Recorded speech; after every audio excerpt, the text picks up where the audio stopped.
Hello everybody, thanks for tuning in for another video from this channel. I thought I'd do a little bit of a potted history of bootleg record covers.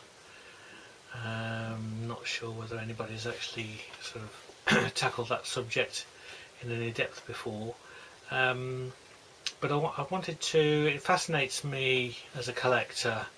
There's two things really with bootlegs. There's three things. Let's say there's music, there's the record pressing itself. As you know, I like my coloured vinyl, but there's also the cover and the presentation of the packaging. So I thought it would be worth just having a little dive into the history of that, insofar as I'm able to, and use my collection as a bit of an illustration. But obviously I don't have all that many, so where I don't and there's an interesting thing that we need to include in the story, I'll try and put an image on the screen. Now I may do this in a few parts because I think, as you appreciate, with so many labels out there and so many different styles of cover and stuff, we may have to break it down. But along the way I want to talk about why this is an interesting thing. As you can see, it's just a completely plain white sleeve with nothing on it at all. So you're thinking, well, what the hell is he talking about? Only Ian Hartley could get interested in something as boring as that. When we get to it, I want to sort of have a little bit of a sort of comment on them, really. Anyway, we'll get to that in due course. So what I thought I'd do on this first one is look at the kind of history of the most famous label, Trademark of Quality, starting at the beginnings to where they effectively fizzled out. And that journey takes us from 1969 through to 1976. And as you know, there's quite a story to be had there, which I won't go into too much detail about the comings and goings of the label as such, but we'll touch on it as we look at the different sort of styles of sleeve that they did. So in reality, the first one that they did was just plain white, like that one I showed you, just completely blank, plain white sleeve, nothing on it at all. Obviously it's got Dylan's Great White Wonder pressing, double album, and they then followed that up with the Rolling Stones Live Than You'll Ever Be, but they kind of realised, and the records retailers realised, that there need to be something on the sleeve to tell people what it was and how to recognise it when to buy it, when they wanted to buy it. So that's how they came up with the idea of having a stamp.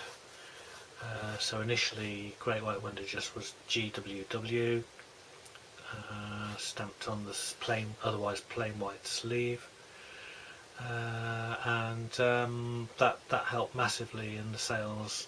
So when they went to the Rolling Stones Live Than You'll Ever Be, they replicated that. I don't any longer have my original copy of that, unfortunately, to show you, but so we got to the stage then, 1970, when they were just using the stamp. And the one that I can use to show you is the Jethro Tull My God. So this was an example of what they were doing. So this is obviously before they'd come up with the moniker of Trademark of Quality. So plain white sleeve and just a stamp with the cover title and the artist. So that's how My God was sold when it first went on sale. Then once they sort of put together the name of Trademark of Quality, they had these Dayglow labels made with the image of a pig, which they took from a checkbook design, which was sort of aimed at ranchers and farmers with different animals, and they found this pig, so they made this pig logo and one of the earliest first titles that came out with that on was Frank Zappa 200 Motels, and they did them in this day glow design so they'd stand out, and that was the that was the style that they then proceeded with. Plain white covers, and yeah, so you saw that with that sticker, and you know that was trademark of quality pressing, because by this time people are starting to jump on the bandwagon, and there's all sorts of competition that they've got to try and deal with, so they wanted to try and make themselves look distinct. Now in my collection, I've then got a couple of copies of this Neil Young one, which they're now using coloured covers, matte coloured covers. That one's got a Dayglow orange sticker, and the other one's purple cover, same sticker, same stamp of course, and it's got a Dayglow purpley pink sticker. So by this time we're in about 1971, and this is the style that they were using. So there's no other information provided, just the title and identifying the label. Of course by this stage they've got the TMQ on the labels as well. We're looking at the covers in these videos. This Yes release, we're now on a silver foil sticker, and they're now putting an insert in the back to give you some track listing information, and that's the sort of insert that you got. So it's got the trademark of quality logo on it. This one, the titles are typed, and yeah, so they then move up to this sort of style, which has become a bit more of a packaged thing, isn't it? It's a bit more of an aesthetic product, shall we say. So we then move into kind of 73 period, which is where it all gets really, really interesting and also quite complicated. So without going into it's not a history of TMQ, this is just looking at the sleeves. We've got a lot of people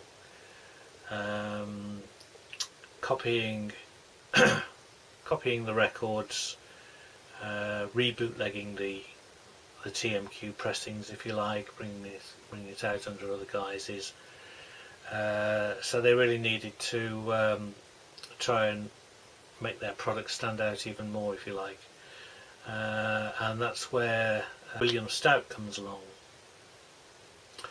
Now Dub and Ken kind of had a falling out. Well, they did have a falling out, and they sort of went their separate ways in 73, and as a result of that, Ken set up his own TMQ label with the Smoking Pig logo, in direct competition with Dub. And I need to illustrate this in a kind of backwards way, so just bear with me for a second. So if you ignore the sticker on this one, this is the Great White Wonder LP that came out on trademark of quality, re-releasing it under trademark of quality moniker. So stamp, a sticker there, and an insert. And although it's got the trademark of quality logo on it, you can see that insert is pretty rudimentary. It's handwritten. Track listings, really really crude stuff, and then they just had that sort of photocopied and reprinted and put it in there. So basically William Stout was in a record shop, was collecting bootlegs, and he was obviously an artist at university at the time, and he was seeing things like this, and he kind of decided he could do a much better job.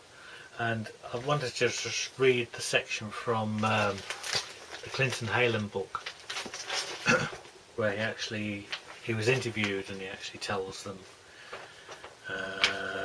exactly what happened. It's quite good fun actually. So basically, he was in Record Paradise, which is one of the shops in LA that was selling the bootlegs. A new bootleg had just come out of a concert that I had seen, and I was really disappointed with the cover, because at the time covers were really simple and crude and not a lot of information. I was expressing myself out loud in the store and saying, gee, I wish someone would let me do the covers. And I heard a voice behind me ask if I was serious about that. I said sure. So this person slipped me a piece of paper. It had a time and address on it, actually a 2 street corner, and said be there, and vanished. It was a Friday night. I went to these street corners and waited a couple of minutes. This car drove up. It was an old 40s car. The windows rolled down and a hand emerged with a list. I took the list and the car drove off. It was a list of Rolling Stones songs on the title of an album, Winter Tour. And that was the first one I did. I did it as a homage to Robert Crumb's Cheap Thrills. Also on the list there was a time and place to meet again when I'd finished the cover. So I finished the cover, went back to a different corner. The car came by again. I handed them the cover. They handed me $50 and drove off. Eventually, after several meetings like this, there was enough trust for them to reveal themselves to me, and we began to work face to face. I would do the covers pretty quickly, $50 a cover. They were really excited about that Winter Tour album because they were able to get it pressed and on the streets within 2 weeks of the concert. So, cloak and dagger indeed. But basically that is the design that William Stout did for Winter Tour 73, also known as All Meat Music. This is actually the Mushroom repress, which they did in multicoloured vinyl, because that's what I collect. But when you just look at the fantastic work that William Stout did on that, it is a complete work of art. And yeah, and on this one you'll see you've got the Smoking Pig there, which was Ken's label. As I say, this was a repress that Mushroom Records did.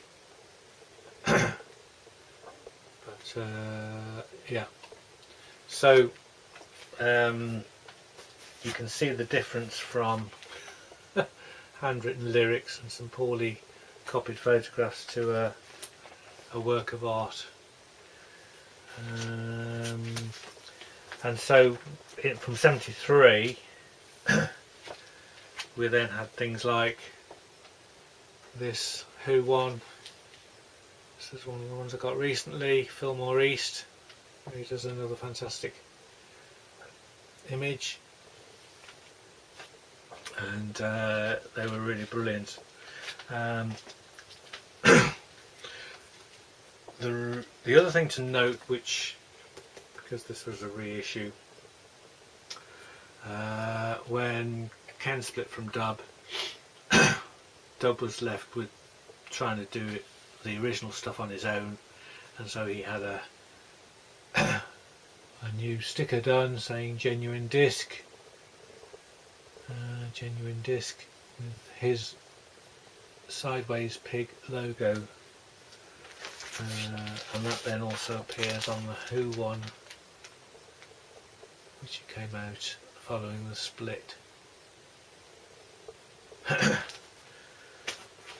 TMQ decided to go even further with the thing, because this is Dub trying to keep ahead of the game all the time, and slightly at the behest of William Stout, who kept saying, oh, it'd be great if you printed these on the sleeve. They began to do printed sleeves. Things like this beautiful William Stout cover of Spicy Beatles songs printed onto the sleeve. And another example is spectacular Jethro Tull Forum 73, plain on the back. Fantastic, and the fantastic quality printing as well, you have to say. And the other one that I dug out was Bonzo's birthday party. Just plain on the back.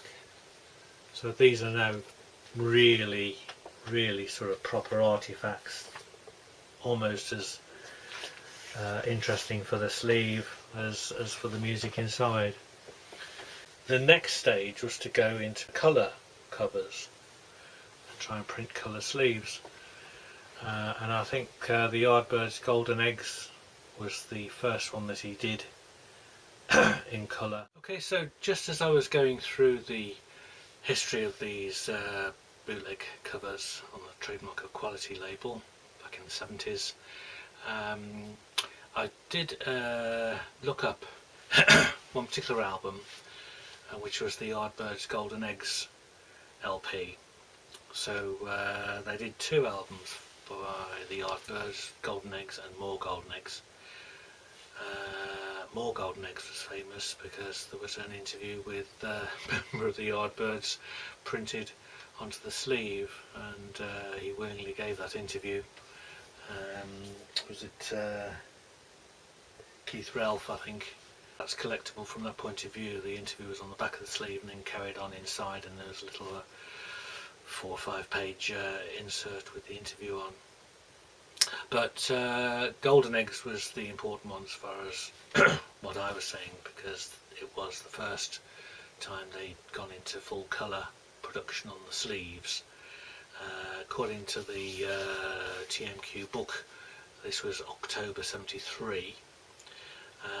But anyway, I'm interrupting the video really because, as I said, I sort of researched to get a picture of this to show you on the screen. And as I did that, I discovered there was one for sale, quite reasonably priced.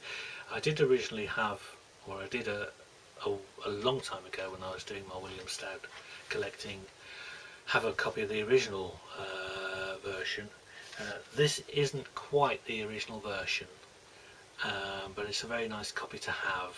As I say, very sensible price, and it's the full William Stout cover in the original colours.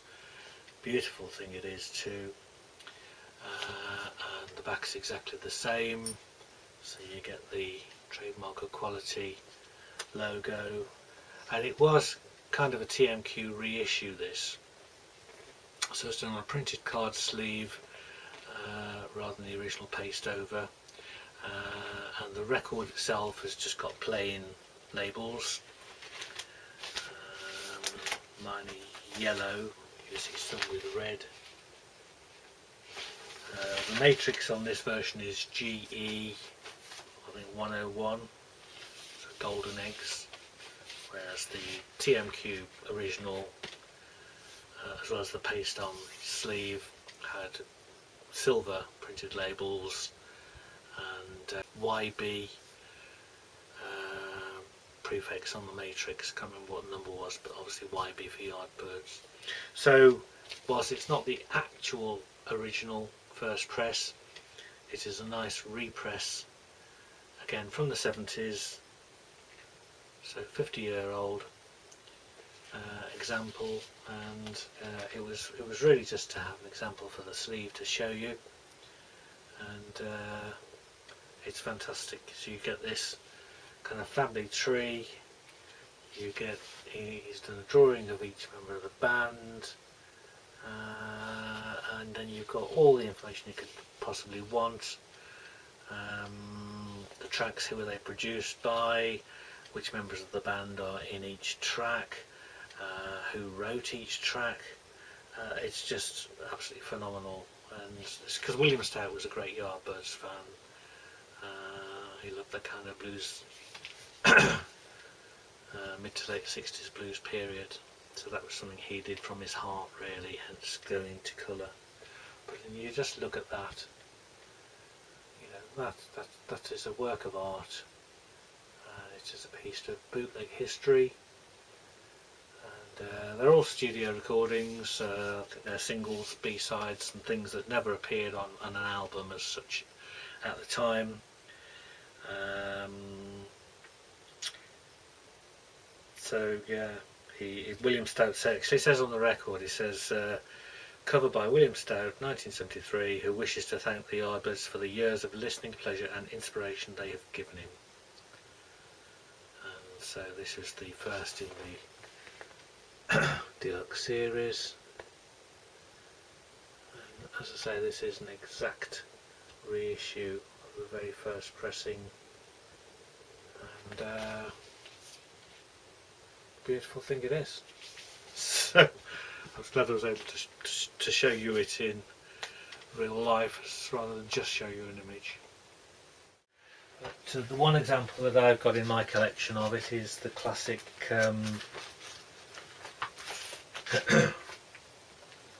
Tales from the Who.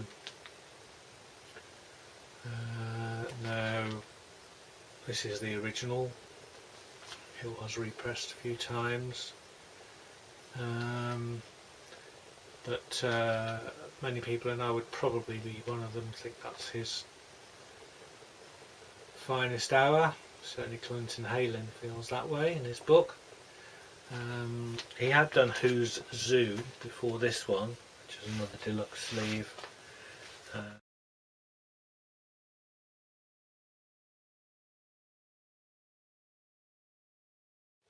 So we've gone from plain covers to that. You know, that's it's quite a transition, isn't it? Trying to keep ahead of the game, and so that was sort of took you up to 74 really, and I think that was the last one really from the TMQ label. Ken had long since gone over to Corniphone, and we'll deal with those separately.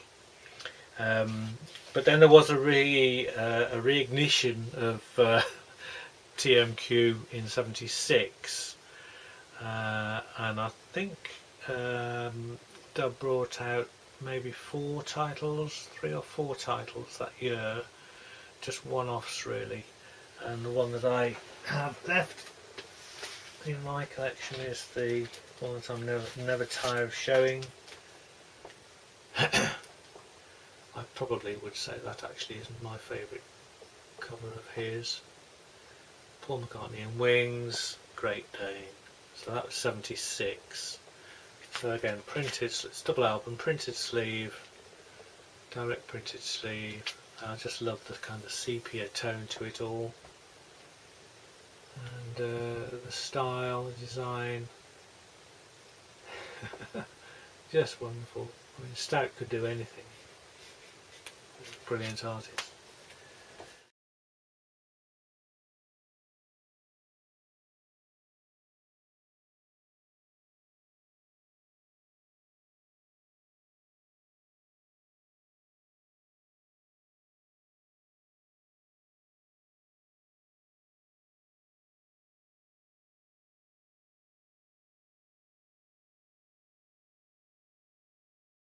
And that was just a last hurrah really, and TMQ were no more. It's fascinating to me to see how these things developed over the years, and I suppose part of it was technology, cost of printing, and you know, trying to sort of be better than the others. But of course, not all bootleggers were following that line of thought. You know, cheap as possible, quick as possible, get them out there, and meet the market demand was often the case with the more unscrupulous labels, shall we say. So in the next video, I'll deal with probably corniophone, but also some of the other more minor labels, with and show you the sort of style and design that they were issuing. And obviously what we'll eventually do is bring this all up to the present day, and we'll have a look at some of the spectacular, really inventive and quite complex sleeves that you get these days with some of the specialist bootlegs. So yeah, hope you enjoyed that, and look forward to seeing you for the next one.